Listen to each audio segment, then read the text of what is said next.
आप सभी का इकोनॉमिक्स स्टडी के अंदर स्वागत है। आज हम अंतर्राष्ट्रीय मुद्रा कोष की सफलता और असफलताओं के बारे में डिस्कस करेंगे।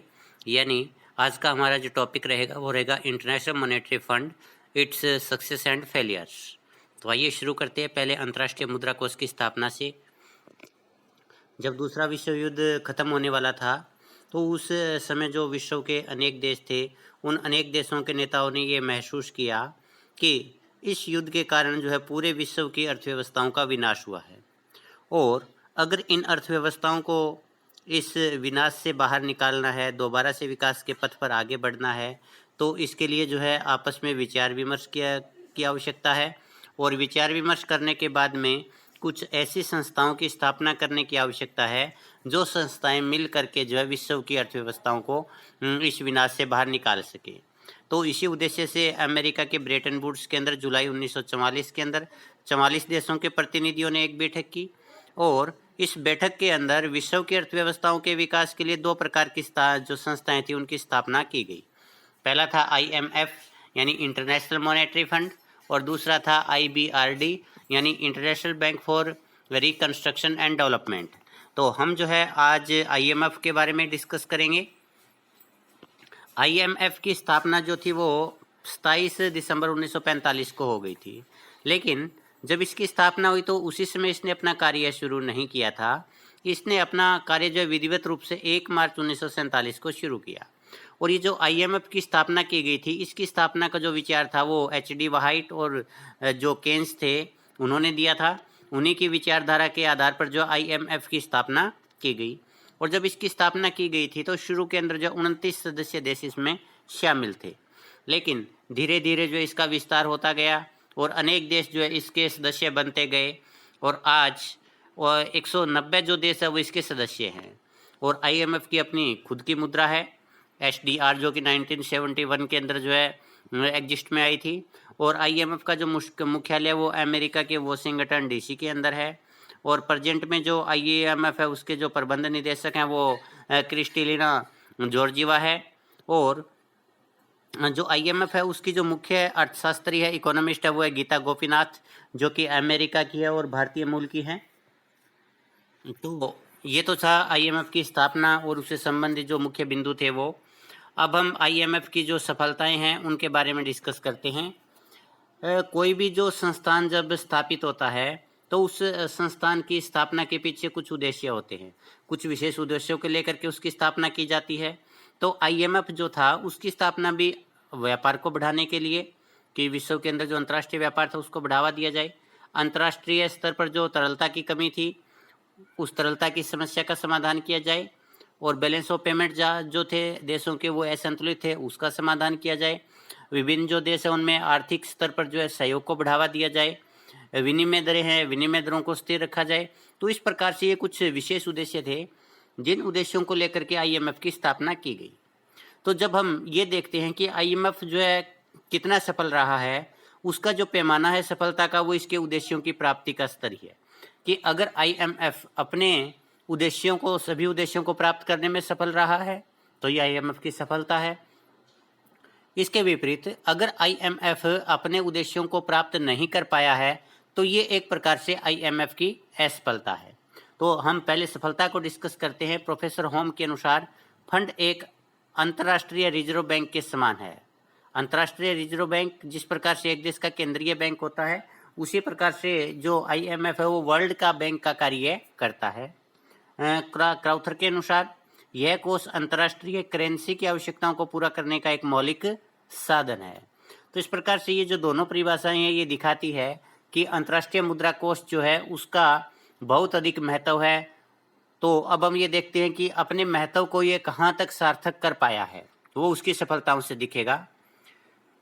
तो पहला है IMF जो है उसने अंतर्राष्ट्रीय मौद्रिक सहयोग को बढ़ाया है।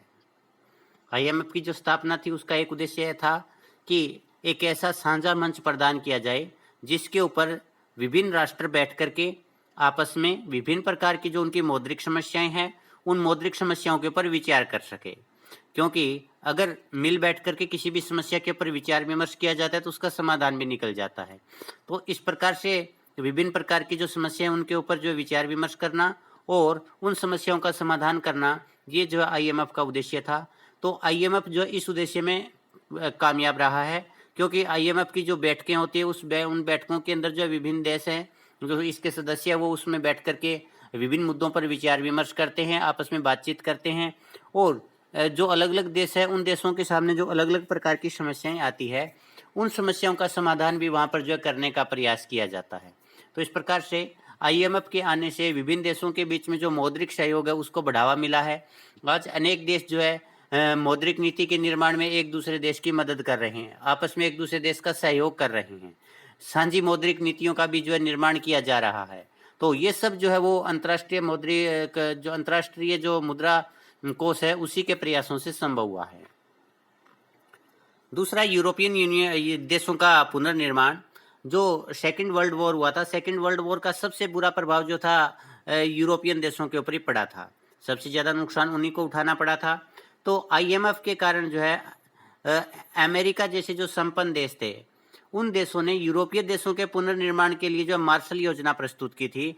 मार्शल योजना के तहत जो अमीर देश है उन अमीर देशों ने जो गरीब देशों की जो मदद की थी विकास, गरीब देश की बजाय आप ये कह सकते हैं कि जो देश सेकेंड वर्ल्ड वॉर के अंदर तबाह हो गए थे उन देशों की जो है मदद की गई थी। तो इस प्रकार से आईएमएफ की वजह से जो ये मार्शल योजना जो थी वो कामयाब रही, और इसके कारण जो यूरोपियन कंट्रीज थे उनको जो है अपना पुनर्निर्माण करने में, दोबारा से विकास के रास्ते पर जो है आने में काफ़ी मदद मिली है। तो इस प्रकार से हम ये कह सकते हैं कि यूरोपियन देशों का दोबारा से विकास करने में आईएमएफ ने बड़ी महत्वपूर्ण भूमिका अदा की है। इसके बाद है विदेशी भुगतान की बहुमुखी व्यवस्था। जब आईएमएफ की स्थापना की गई थी तो उस समय लगभग सभी देशों ने विदेशी विनिमय दर पर कड़े प्रतिबंध लगा रखे थे। विदेशी विनिमय जो प्रणाली थी उसके अंतर्गत एक देश से दूसरे देश के अंदर जो आयात और निर्यात की जाते थे उन आयात और निर्यातों के ऊपर जो भारी मात्रा में प्रतिबंध थे, जिसके कारण विश्व का जो व्यापार था वो प्रभावित हो रहा था, और इसके साथ इन प्रतिबंधों की वजह से जो भुगतान करने में भी दिक्कतें आ रही थी। तो आईएमएफ ने जो है इन प्रतिबंधों को कम करके बहुमुखी भुगतान प्रणाली को विकसित करने में मदद की है।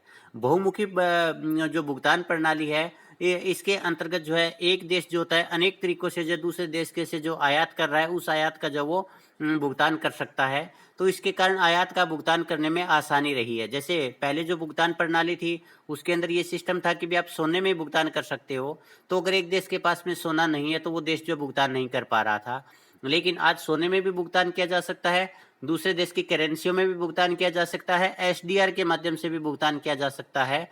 तो इस प्रकार से आईएमएफ के आने से ये जो भुगतान की प्रणाली है ज़्यादा विकसित हुई है, और भुगतान की प्रणाली विकसित होने के कारण जो है अंतर्राष्ट्रीय स्तर पर व्यापार को बढ़ावा मिला है।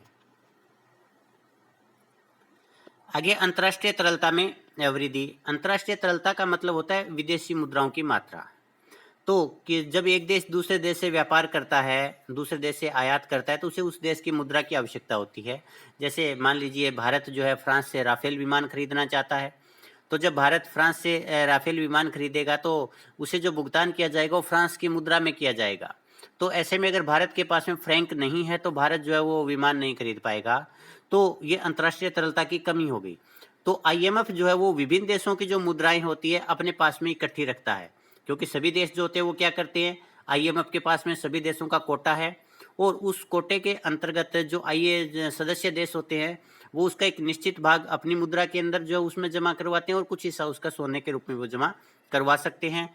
तो इस प्रकार से ये जो अंतर्राष्ट्रीय तरलता की समस्या पहले बनी हुई थी, अंतर्राष्ट्रीय तरलता कम थी, तो आईएमएफ जो है उसने इस समस्या का समाधान किया है। कैसे किया है कि आईएमएफ ने विभिन्न देशों के जो मुद्रा भंडार है उनको लेकर के खुद का एक भंडार बनाया है कि भारत से उसने जो कोटा है उसमें रुपया ले लिया, अमेरिका से डॉलर ले लिया, इसी प्रकार से जो इंग्लैंड है उससे पौंड प्राप्त कर लिया, फ्रांस से फ्रैंक ले लिया, तो उन्होंने मुद्रा का भंडार बना लिया। अब भारत को फ्रांस से जो है राफेल खरीदने हैं, तो ऐसे में भारत क्या करेगा, अपनी मुद्रा के बदले में जो है वो फ्रांस की मुद्रा प्राप्त करेगा, और फ्रांस की मुद्रा प्राप्त करके आसानी से जो वो परचेज कर सकता है। तो इस प्रकार से ये जो आईएमएफ है, आईएमएफ की वजह से जो है अंतर्राष्ट्रीय तरलता उसमें वृद्धि हुई है। इसके अलावा आईएमएफ के पास में जो स्थायी साधनों के उसके खुद के जो भंडार है वो 2920 करोड़ एसडीआर से बढ़ करके 21,200 करोड़ एसडीआर हो गए हैं। जो कि काफ़ी अधिक मात्रा में बड़े हैं, और आईएमएफ के पास में जितना ज़्यादा भंडार होगा, आईएमएफ दूसरे देशों को उतनी ज़्यादा मुद्रा उपलब्ध करवा सकता है, बेशक वो ऋण के रूप में ही हो, लेकिन तरलता तो आ रही है ना, उसके कारण अंतर्राष्ट्रीय स्तर पर जिस मुद्रा की कमी थी वो मुद्रा अब आसानी से उपलब्ध हो रही है। इसके अलावा एसडीआर के रूप में, यानी स्पेशल ड्राइंग राइट्स है, उसके रूप में जो है एक नई अंतर्राष्ट्रीय मुद्रा की जो शुरुआत आईएमएफ ने की थी, उसकी वजह से जब अंतर्राष्ट्रीय स्तर के ऊपर जो तरलता है उसमें वृद्धि हुई है, क्योंकि एसडीआर के माध्यम से वही कार्य किया जा सकता है जो दूसरे देशों की मुद्राओं के द्वारा किया जाता है। जैसे अगर हम फ्रांस से राफेल विमान खरीदना चाहते हैं तो हमारे पास में पहला ऑप्शन ये है कि हम उसको जब फ्रैंक में भुगतान करें, और दूसरा ऑप्शन हमारे पास में ये है कि हम एसडीआर के रूप में भी उसको भुगतान कर सकते हैं। तो अंतर्राष्ट्रीय स्तर के ऊपर एसडीआर जो वो पूरी तरह से एक वैलिड जो वो ट्रांजैक्शन का तरीका है, वैलिड करेंसी है, हालांकि ये जो केवल एक कागजी करेंसी ही है। इसके बाद है अंतर्राष्ट्रीय व्यापार में वृद्धि। पिछले जो बिंदु था उसके ऊपर हमने डिस्कस किया था कि अंतर्राष्ट्रीय स्तर के ऊपर जो तरलता है, उस तरलता को बढ़ाने में आईएमएफ ने बड़ी जो वो महत्वपूर्ण भूमिका निभाई है। और किसी भी स्तर के ऊपर अगर व्यापार करना है तो उसके लिए विभिन्न देशों की मुद्राओं की आवश्यकता होती है। तो जब अंतर्राष्ट्रीय स्तर ने अंतर्राष्ट्रीय जो मुद्रा कोष है उसने तरलता को बढ़ाया, तो उसके कारण जो अंतर्राष्ट्रीय स्तर पर सौदे थे उन सौदों में भी वृद्धि हुई है। इसके कारण अंतर्राष्ट्रीय स्तर पर व्यापार है उसमें भी वृद्धि हुई है। तो अगर हम थोड़ा सा पीछे चले, जब हमने अंतर्राष्ट्रीय मुद्रा कोष के उद्देश्यों को डिस्कस किया था, तो उसमें एक जो अंतर्राष्ट्रीय मुद्रा कोष का उद्देश्य था वो अंतर्राष्ट्रीय स्तर पर व्यापार को बढ़ावा देना था। अब अंतर्राष्ट्रीय स्तर पर बढ़ावा देने के लिए आईएमएफ ने एक और तो अंतर्राष्ट्रीय तरलता को बढ़ाया, जिसने अंतर्राष्ट्रीय स्तर के ऊपर जो व्यापार है उसको बढ़ाने का कार्य किया। दूसरी ओर पहले जो व्यापार था उस व्यापार के ऊपर अनेक प्रकार के प्रतिबंध थे, तो आईएमएफ ने अपने जो सदस्य देश है उन सदस्य देशों को जो है व्यापार से प्रतिबंध हटाने के लिए जो वो प्रेरित किया है। तो अंतर्राष्ट्रीय स्तर के ऊपर जो प्रतिबंध हटे हैं उनमें जो कमी की गई है उसके कारण जो है काफ़ी अधिक जो है व्यापार में वृद्धि हुई है। अगर हम देखें 1948 में, तो उस समय अंतर्राष्ट्रीय व्यापार जो था वो मात्र 53 अरब डॉलर का था, जो कि अब बढ़ करके जो है 2000 अरब डॉलर से भी काफ़ी ज़्यादा हो चुका है। तो इस प्रकार से हम ये देखते हैं कि आईएमएफ की स्थापना से अंतर्राष्ट्रीय स्तर के ऊपर जो व्यापार था उस व्यापार में काफ़ी ज़्यादा वृद्धि हुई है। तो ये भी जो है एक प्रकार से जो है आईएमएफ की सफलता है। अगर आईएमएफ न होता तो शायद इतने बड़े स्तर के ऊपर जो अंतर्राष्ट्रीय व्यापार को बढ़ावा नहीं मिलता। इसके बाद है विकासशील देशों को विशेष सहायता। वैसे तो आईएमएफ जो है वो संकट के समय विकसित देशों की भी मदद करता है और विकासशील देशों की भी मदद करता है, लेकिन ज़्यादा जो मदद की आवश्यकता होती है वो विकासशील देशों को होती है। इसलिए आईएमएफ जो उसने विकासशील देशों के को जो विशेष प्रकार की सहायता प्रदान की है, और उसकी वजह से जो विकासशील देश है उनके विकास में भी जो है आईएमएफ ने काफ़ी महत्वपूर्ण योगदान दिया है। एक तरफ आईएमएफ जो है वो जो विकासशील देश है उनके जो भुगतान शेष प्रतिकूल होता है उस भुगतान शेष को ठीक करने में मदद करता है। तो दूसरी ओर आईएमएफ जो है इन देशों को जो है आयात निर्यात से संबंधित नीति के निर्माण में मदद करता है, क्योंकि जो विकासशील देश है उन देशों के पास में जो है अच्छे विशेषज्ञों का अभाव होता है। तो ऐसे में आईएमएफ जो है अपने विशेषज्ञों को वहाँ भेजता है इन देशों में जो इच्छुक होते हैं कि आईएमएफ हमारी मदद करे, तो वो नीति निर्माण में मदद करते हैं। ये मौद्रिक नीति निर्माण में मदद करते हैं। एक देश के औद्योगिकरण के विकास के लिए जो है वो नीति बनाई जाती है, उसके लिए भी ये जो है एक तरफ से एक प्रकार से तकनीकी सहायता प्रदान करने के साथ साथ वहाँ के जो अधिकारी होते हैं उन अधिकारियों को जो प्रशिक्षण की व्यवस्था भी करते हैं। तो जिससे एक तरफ उनके यहाँ पर बेहतर टेक्नोलॉजी आती है, दूसरी तरफ जो वहाँ पर उस टेक्नोलॉजी को ऑपरेट करने के लिए जो एफिशिएंट लेबर होती है वो भी उनको उपलब्ध हो पाती है। तो इस प्रकार से आईएमएफ है उसने जो विकासशील देशों की काफ़ी मदद की है। आगे विकसित देशों की विकासशील देशों की मदद करने के लिए प्रोत्साहन दिया है। अब विश्व के अंदर दो प्रकार के देश है, एक विकसित देश है जो कि संपन्न देश है। ऐसे में ये जो संपन्न देश है इनके पास में इतनी ज़्यादा संपत्ति होती है कि जो अलग विकसित देश है उनकी मदद कर सकते हैं, लेकिन ये स्वयं जो मदद करने के लिए आगे नहीं आते। ऐसे में आईएमएफ ने जो है इन सदस्य देशों को जो है वो विकासशील देशों की मदद करने के लिए जो प्रेरित किया है, और जब ये प्रेरित हुए हैं तो इन्होंने जो स्वयं आगे बढ़ करके अलग विकसित देशों के अंदर जो विभिन्न प्रकार की समस्याएं उन समस्याओं के समाधान के लिए जो मदद की है। आगे संकट के समय सहायता। जब जब सदस्य देशों को संकट का सामना करना पड़ा है, तब तब आईएमएफ ने उनकी मदद की है। उदाहरण के तौर पर जब खाड़ी युद्ध हुआ था, तो खाड़ी युद्ध के अंदर जो पेट्रोलियम पदार्थ थे उनकी कीमतें काफ़ी बढ़ गई थी। तो ऐसे में पेट्रोलियम पदार्थों का आयात करने वाले जो देश थे, उनको काफ़ी अधिक मात्रा के अंदर जो विदेशी मुद्रा की आवश्यकता थी भुगतान करने की।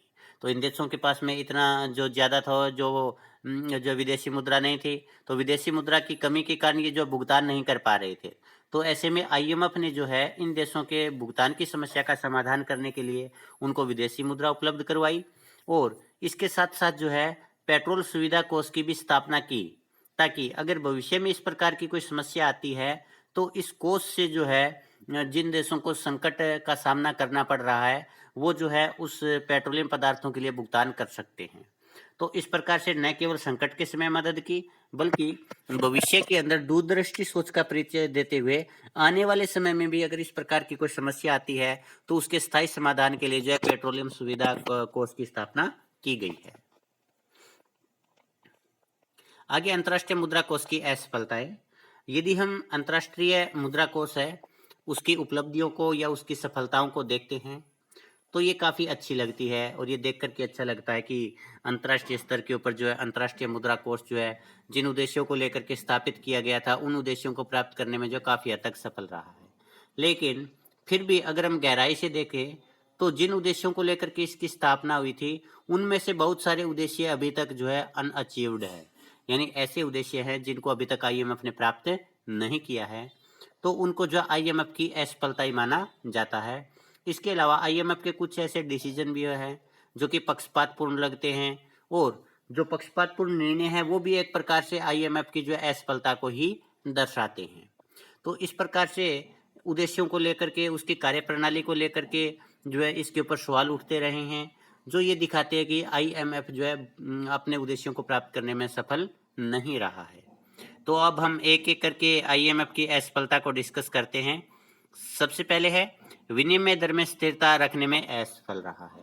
आईएमएफ की स्थापना का जो मुख्य उद्देश्य था वो विनिमय दरों में स्थिरता बनाए रखना था, क्योंकि जब जो द्वितीय विश्व युद्ध था उससे पहले, उसके बाद में जो है वो स्थिर विनिमय दर प्रणाली थी, वो स्थिर विनिमय दर प्रणाली उस समय जो काफ़ी लाभदायक नजर आ रही थी। इसलिए आईएमएफ का भी ये प्रयास था कि भी ये स्थिर विनिमय दर प्रणाली ही आगे कंटिन्यू रहनी चाहिए।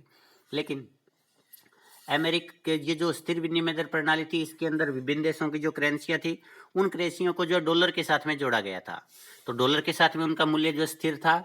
लेकिन अमेरिका की जिद के कारण जो स्थिर विनिमय दर प्रणाली समाप्त हो गई, क्योंकि पहले ये सिस्टम था कि अमेरिका का जो डॉलर था वो उसका जो मूल्य सोने में भी स्थिर था और उसका जो मूल्य था विभिन्न देशों की करेंसियों में भी स्थिर था। लेकिन बाद में अमेरिका ने जो है अपने जो डॉलर था उसको जो है सोने में अपरिवर्तनशील घोषित कर दिया। पहले डॉलर जो सोने में परिवर्तित किया जा सकता था एक निश्चित दर के ऊपर, लेकिन बाद में उसने डॉलर को अपरिवर्तनीय घोषित कर दिया। और इसके साथ ही अमेरिका ने जो है 1971 के अंदर जो डॉलर था उसका अवमूल्यन भी कर दिया। तो उसके कारण ये जो स्थिर विनिमय दर प्रणाली थी ये समाप्त हो गई और उसके स्थान पर जो है परिवर्तनशील विनिमय दर प्रणाली अपनाई गई। हालांकि हम ये नहीं कहते कि भी परिवर्तनशील विनिमय दर प्रणाली है वो खराब है या गलत है, लेकिन ये आईएमएफ का उद्देश्य नहीं था। तो आईएमएफ जो है अपने इस उद्देश्य को प्राप्त करने में असफल रहा है कि वो विनिमय दर को स्थिर बनाए रखेगा। इसके बाद है सोने की कीमतों में स्थिरता का अभाव। आईएमएफ ने सोने की कीमतों को स्थिर रखने का भी प्रयास किया और 1971 तक ये इसकी कीमत को जो $35 प्रति औंस पर स्थिर रखने में कामयाब भी रहा। लेकिन 1971 के बाद अमेरिका जो था उसने अपने जो डॉलर था उसकी सोने में अपरिवर्तनशीलता जो घोषित कर दी कि आगे से हमारा डॉलर जो सोने में परिवर्तनशील नहीं है, और इसके अलावा उसने जो है डॉलर का अवमूल्यन कर दिया, जिसकी वजह से सोने की जो कीमतें थी वो डॉलर के रूप में जो काफ़ी ज़्यादा बढ़ गई। तो जो पहले $35 प्रति औंस था वही सोना जो है वो $1500 प्रति औंस तक पहुंच गया। तो इस प्रकार से हम अगर देखें तो आईएमएफ जो है वो सोने की कीमतों को स्थिर रखने में भी असफल रहा है। आगे विनिमय नियंत्रणों को दूर करने में असफल। आईएमएफ का उद्देश्य जो है अंतर्राष्ट्रीय व्यापार पर लगे प्रतिबंधों को उठा करके अंतर्राष्ट्रीय व्यापार को बढ़ावा देना था, किंतु अनेक देशों ने आज भी जो है अपने व्यापार के ऊपर जो प्रतिबंध है वो हटाए नहीं है। बहुत सारे देश आज भी जो कि संरक्षण की नीति को अपना रहे हैं। तो उनमें से मैं अगर कहूँ तो शायद ही कोई ऐसा देश हो वर्ल्ड के अंदर जो कि पूरी तरह से स्वतंत्र व्यापार को जो वो मानता हो। तो आज भी जो है आईएमएफ जो है संरक्षण को समाप्त करने में सफल नहीं रहा है। और अगर आप कोविड-19 की देखें तो कोविड-19 के बाद से तो दोबारा से प्रतिबंधों की शुरुआत हो गई है। जैसे भारत ने बहुत सारी जो चाइनीज कंपनियां थी उनके ऊपर बैन कर दिया। इसी प्रकार से अमेरिका ने बहुत सारी चाइनीज कंपनियों को बैन किया। चाइना ने भी जो है काउंटर जो पॉलिसी है वो अपनाई है। तो इसके कारण जो है एक प्रकार से दूसरे देशों की जो आयात निर्यात है उनके ऊपर जो है प्रतिबंधों को बढ़ावा मिला है। तो ऐसे में जब ये प्रतिबंध बढ़ रहे थे कोविड-19 के दौरान, तो उस समय भी आईएमएफ जो है मूक दर्शक बन करके देखता रहा और उसने जो है इन प्रतिबंधों को रोकने या इनको हटवाने के लिए कोई विशेष प्रयास नहीं किए हैं। तो ये भी एक प्रकार से जो आईएमएफ है उसकी असफलता है। आगे धनी देशों का क्लब। कुछ विद्वानों ने आईएमएफ की इसलिए भी आलोचना की है कि ये जो कुछ धनी देश जैसे अमेरिका है, इंग्लैंड है, फ्रांस है, उन देशों के इशारों पर कार्य करता है। और अगर ये उन देशों के इशारों पर कार्य कर रहा है तो केवल उन्हीं देशों को ही मदद देता है जो इन देशों के करीबी होते हैं, यानी जो धनी देशों के करीबी हैं, जो आईएमएफ के जो प्रभावशाली देश है, उन देशों के जो करीबी देश है वो तो आईएमएफ से आसानी से मदद लेने में कामयाब हो जाते हैं।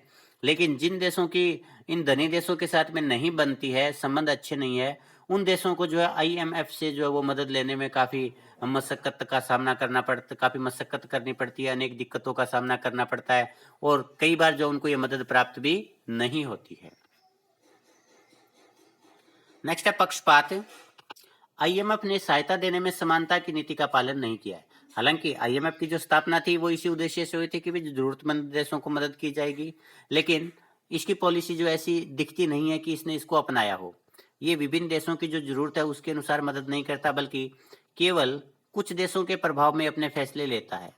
यानी जो प्रभावशाली देश है वो जैसा आईएमएफ को निर्देश देते हैं, आईएमएफ जो उसी के अनुसार जो है फैसले लेता है। और ये जो विकसित देश है, जो प्रभावशाली देश है, वो जो है अपने हित को साधने के लिए कई बार जो आईएमएफ से गलत निर्णय भी करवाते हैं। तो अमेरिका ने विकासशील देशों को ऋण देने में आईएमएफ को सख्त नीति अपनाने के लिए मजबूर किया हुआ है। तो ऐसे में आईएमएफ जो है अलविकसित देशों को जो ऋण देता है, जो मदद देता है, उसकी जो शर्तें हैं वो काफ़ी कठोर होती है। तो ऐसे में जो विकासशील देश या अलविकसित देश है वो या तो मदद ले ही नहीं पाते, और अगर मदद लेते हैं तो उनको बाद में जो है भारी संकट का सामना भी करना पड़ता है। आगे दानी संस्था। आईएमएफ जो है धनी देशों के धन का प्रयोग, क्योंकि आईएमएफ के अंदर जो ज्यादा कोटा है वो धनी देशों के द्वारा जो है दिया जाता है, आईएमएफ के फंड में जमा करवाया जाता है, तो उनके समर्थक देशों के भुगतान से इसको ठीक करने में मदद के लिए इसका प्रयोग किया जाता है। मान लीजिए अमेरिका जो उसने सबसे ज्यादा जो आईएमएफ के अंदर अपना कंट्रीब्यूशन दिया हुआ है, तो उसके बाद में अमेरिका जिस देश को चाहता है उसी को ज्यादा मदद जो है आईएमएफ की तरफ से की जाती है। लेकिन इससे अलग विकसित देशों के जो बैलेंस ऑफ पेमेंट है उसकी समस्या का कोई स्थायी समाधान नहीं हुआ है। देखिए, पहला तो कुछ देशों को मदद नहीं मिली इन प्रभावशाली देशों की वजह से। दूसरा, अगर किन्हीं देशों को मदद प्राप्त हुई भी है तो भी उनके जो बैलेंस ऑफ पेमेंट है उसकी समस्या का कोई स्थायी समाधान नहीं हुआ है, बल्कि एक बार उन्होंने ऋण लिया, ऋण से जो भुगतान कर दिया बैलेंस ऑफ पेमेंट में जो प्रतिकूल भुगतान था उसका, लेकिन बाद में दोबारा से उनका जो बैलेंस ऑफ पेमेंट है वो नेक्स्ट ईयर फिर से प्रतिकूल हो गया है। तो इस प्रकार से जब बार बार उनको आईएमएफ से मदद मिलती है तो वो अपने बैलेंस ऑफ पेमेंट को स्थायी रूप से ठीक करने में कोई रुचि नहीं रखते, बल्कि वे लापरवाह हो जाते हैं, क्योंकि उनको लगता है ठीक है कोई बात नहीं, अगर बैलेंस ऑफ पेमेंट प्रतिकूल होता है तो आईएमएफ है ना, हम आईएमएफ से मदद ले लेंगे। तो इस प्रकार से एक तरफ तो वो लापरवाह हो गए हैं, दूसरी तरफ आईएमएफ से जो वो ऋण लिया जा रहा है उस ऋण का भार भी उनके ऊपर लगातार बढ़ता जा रहा है। तो इस प्रकार से ये एक प्रकार से दानी संस्था है जिसने जो विकसित देश है उनके द्वारा जो धन का दान किया गया उस दान का प्रयोग जो है अलविकसित देशों की मदद में किया है, लेकिन उनकी समस्याओं का स्थायी समाधान वो नहीं कर पाए हैं। आगे अंतर्राष्ट्रीय तरलता का समाधान नहीं हुआ है। आईएमएफ की जो स्थापना थी वो उसकी स्थापना जो अंतर्राष्ट्रीय स्तर के ऊपर जो तरलता थी उसकी कमी थी, उस कमी को दूर करने के लिए की गई थी। अब आईएमएफ ने इसका अंतर्राष्ट्रीय स्तर पर तरलता की कमी को दूर करने के लिए एक तो खुद का फंड बनाया, जिस फंड के अंदर विभिन्न देशों की करेंसियां जो है वो इकट्ठी की और जरूरतमंद देशों को जो उन करेंसियों को दिया गया, तो इससे तरलता कुछ बढ़ी, लेकिन समाधान नहीं हुआ। जब समाधान नहीं हुआ तो 1967 के अंदर जो वो कुछ जो बड़े 10 देश थे उन्होंने मिल करके विचार विमर्श किया और उसके बाद जो है एसडीआर नाम की एक नई जो मुद्रा थी वो प्रचलन में आई। अब एसडीआर जो मुद्रा है वो आईएमएफ जारी करता है। आईएमएफ को इसके लिए किसी प्रकार का कोई कोष नहीं रखना पड़ता। इसका मतलब आईएमएफ जितना चाहे उतना एसडीआर जारी कर सकता है और ये अंतर्राष्ट्रीय स्तर के ऊपर भुगतानों के लिए स्वीकार भी की जाती है। लेकिन फिर भी आईएमएफ ने जो है विकसित देशों के दबाव के कारण पर्याप्त मात्रा में एसडीआर जारी नहीं किए हैं, तो जिसके कारण ये जो अंतर्राष्ट्रीय स्तर के ऊपर तरलता थी ज्यों की त्यों बनी हुई है। क्योंकि जो विकसित देश है, जैसे मान लीजिए अमेरिका का डॉलर है, अगर एसडीआर अधिक मात्रा में है तो लोग जो डॉलर की मांग नहीं करेंगे बल्कि वो भुगतान एसडीआर में करेंगे, तो इसके कारण डॉलर की जो रेपुटेशन है वो डाउन होगी। तो ऐसे में जो विकसित देश है उन्होंने अपने करेंसी की डॉलर रेपुटेशन है उसको बनाए रखने के लिए एसडीआर पर्याप्त मात्रा में जारी नहीं करने दिए हैं, और इसकी वजह से अभी भी जो है अंतर्राष्ट्रीय स्तर के ऊपर जो तरलता है वो तरलता पूरी नहीं हुई है। आगे बहुमुखी विनिमय दर प्रचलित है। बहुमुखी विनिमय दर क्या होती है? ये एक ऐसी प्रणाली होती है जिसमें एक देश जो होता है वो अलग अलग सौदों के लिए अलग अलग विनिमय दर निर्धारित करता है। जैसे मान लीजिए ए देश है, इसने जब एक्स एग्रीमेंट किया उसके लिए विनिमय दर अलग है, इसने जब वाई एग्रीमेंट किया तो इसके लिए विनिमय दर है वो अलग है। तो ये जो बहुमुखी जो विनिमय प्रणाली थी इसको समाप्त करना चाहता था आईएमएफ, लेकिन ये जो इसको समाप्त नहीं कर पाया। आज भी अनेक देश जो वो विभिन्न प्रकार के जो सौदे होते हैं उनके लिए अलग अलग प्रकार की जो विनिमय दर उसको अपनाते हैं। एग्जाम्पल के तौर पर 1971 के अंदर फ्रांस ने जो 2 प्रकार की विनिमय दर प्रणाली अपनाई हुई थी। एक तो जो व्यापार होता था, वास्तविक व्यापार हो रहा था, उसके लिए उसने स्थिर विनिमय दर प्रणाली अपनाई हुई थी, और दूसरा जो सट्टा था, सट्टे के लिए उसने जो परिवर्तनशील विनिमय दर प्रणाली को अपनाया हुआ था। तो इस प्रकार से एक साथ में जो अनेक प्रकार की जो विनिमय दरें होती है वो प्रचलित होती है। तो इसको समाप्त करना चाहता था आईएमएफ, लेकिन वो कामयाब नहीं हुआ। तो ये भी एक प्रकार से जो आईएमएफ की असफलता है। इसके बाद है 1971 के मौद्रिक संकट का समाधान नहीं। स्थिर विनिमय दर के लिए जो डॉलर था उस डॉलर को सोने में परिवर्तनशील घोषित किया गया, और इसके अलावा डॉलर का जो मूल्य था उसको स्थिर रखा गया। तो 1971 तक जैसे तैसे करके आईएमएफ ने जो इसको मेंटेन करके रखा, लेकिन 1971 में अमेरिका ने अपने डॉलर को जो सोने में परिवर्तनशीलता जो थी उसको समाप्त कर दिया। उसने कहा कि आगे से मेरा जो डॉलर है वो सोने में परिवर्तनशील नहीं है, सोने के बदले डॉलर के बदले में जो सोना जो है नहीं मिलेगा। और इसके साथ अमेरिका ने जो है वो डॉलर का अवमूल्यन कर दिया। तो बाकी सभी करेंसियां जो थी उनका मूल्य डॉलर में निर्धारित था। तो जैसे डॉलर का अवमूल्यन किया गया वैसे ही जो है बाकी जो विश्व की करेंसियां थी उन करेंसियों के अंदर भी जो समस्या पैदा हो गई। तो इस प्रकार से पूरे विश्व को जो भारी संकट का सामना करना पड़ा, लेकिन आईएमएफ जो इस संकट का कोई समाधान नहीं कर पाया। और जब इस संकट का समाधान नहीं कर पाया तो उसके कारण जो ये स्थिर विनिमय प्रणाली थी वो कोलैप्स हो गई, और उसके स्थान पर जो परिवर्तनशील विनिमय प्रणाली अस्तित्व में आई। तो ये अभी तक हमने देखा था कि आईएमएफ जो उसकी कौन कौन सी उपलब्धियां हैं, कौन कौन सी सफलताएं हैं। दूसरा कौन कौन सी विफलताएं हैं उनको हमने डिस्कस किया। तो अब हम जो है इसका मूल्यांकन देखते हैं कि अभी तक हमने जो किया है वो कितना कुछ समझ में आया है। पहला, आईएमएफ की स्थापना कब हुई, आईएमएफ की कौन कौन सी सफलता है, यानी आईएमएफ जो है उसने जो है किस किस उद्देश्य को प्राप्त किया है, विश्व के में जो है आईएमएफ के कारण जो कौन कौन से परिवर्तन जो सकारात्मक रूप से दिखाई दिए हैं। दूसरा, आईएमएफ की कौन कौन सी असफलता है, तो यहाँ पर हमने उसकी जो असफलताएं हैं उनको जो डिस्कस करना है। और इसके साथ अपना ये टॉपिक समाप्त होता है। धन्यवाद।